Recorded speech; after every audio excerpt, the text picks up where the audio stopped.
اعوذ باللہ من الشیطان الرجیم بسم اللہ الرحمن الرحیم السلام علیکم ورحمۃ اللہ وبرکاتہ۔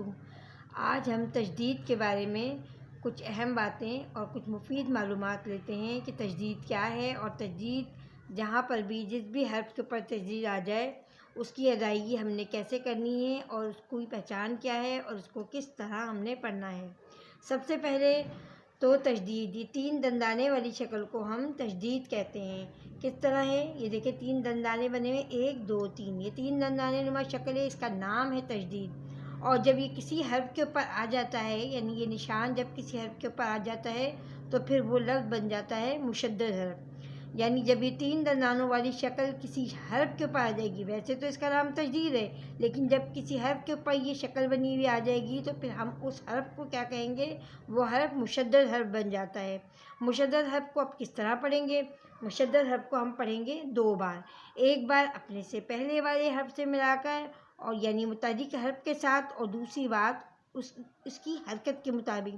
حرکت کیا؟ حرکت اس پر جو بھی ڈلی ہو، یعنی زبر ڈالا ہو، زیر ڈالا ہو، پیش ہو، 2 زبر 2 زیر 2 پیش، جو بھی حرکت ہو ہم نے اس کے ساتھ پڑھنا ہے۔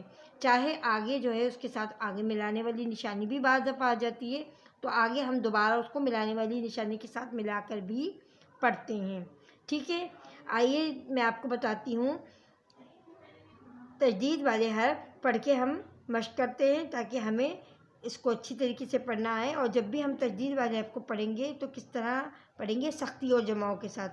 آئیے مل کر ہم سختی اور جماؤ کے ساتھ مل کے پڑھتے ہیں اور اس کی اچھی طرح پریکٹس کرتے ہیں۔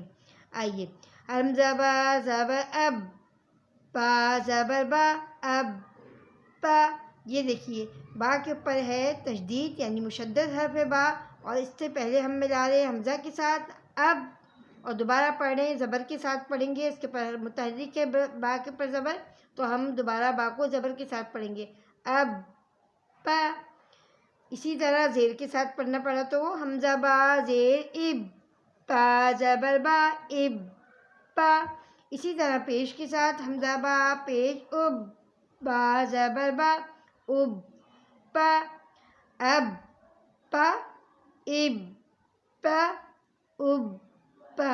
سختی اور جماؤ کا بہت خیال رکھنا ہے، سختی اور جماؤ نہیں ہوگی تو کیسے پتہ چلے گا کہ ہم تجدید پڑھ رہے ہیں؟ تجدید پڑھنے کے لیے سختی اور جماؤ لازمی کرنی پڑتی ہے۔ اس کے علاوہ یہ بات سختی اور جماؤ، اور ایک بات اور ہے جو آپ کو بتانی ہے، مشدد میم آ جائے یا مشدد نون آ جائے تو پھر ہم نے کیا کرنا ہے؟ یہاں پر ہم نے غنہ کرنا ہے۔ جب مشدد میم کے اوپر تشدید آ جائے، یعنی میم مشدد ہو، جیسے کہ یہاں پر آپ دیکھ رہے ہیں حمزہ میم زبر، تو ہم نے کیا کرنا ہے؟ یہاں پر غنہ کرنا ہے، حمزہ میم زبر ام، میم زبر ما ام، حمزہ میم زیر ام، میم زبر ما ام، حمزہ میم پیش ام، میم زبر ما ام۔ اکثر لفظوں کے بیچ میں یہ میم بنی بھی ہوتی ہے، آپ نے دیکھا ہوگا، اور یہ میم بھی، دونوں میم ہے، یہ بھی میم ہے اور یہ بھی میم ہے، دونوں میم قرآن مجید میں لکھی بھی ہوتی ہے۔ جب آپ قرآن مجید کا سبق پڑھتے ہیں، جب آپ کھولتے ہیں تو آپ کو یہ میم بھی نظر آتی ہے اور یہ میم بھی نظر آتی ہے۔ یہ میم ہو چاہے یہ میم ہو، تجدید مشدد والی میم ہوگی تو ہم نے کیا کرنا ہے؟ اس میں بچوں لازمی ہم نے اس میں غنہ کرنا ہے۔ ٹھیک ہے، اس کو بھی ہم غنے کے ساتھ پڑھیں گے اور اس کو بھی۔ آئیے اس کی پریکٹس کریں، ام، ام، ام۔ اسی طرح جس طرح ہم نے میم کے اوپر غنہ کر کے پڑھا ہے، اسی طرح مشدد نون آ جائے تو بھی ہم نے غنہ کر کے ہی پڑھنا ہے۔ آئیے ہم اس کی بھی پریکٹس کر لیں، حمزہ نون زبر ان، نون زبر نا ان،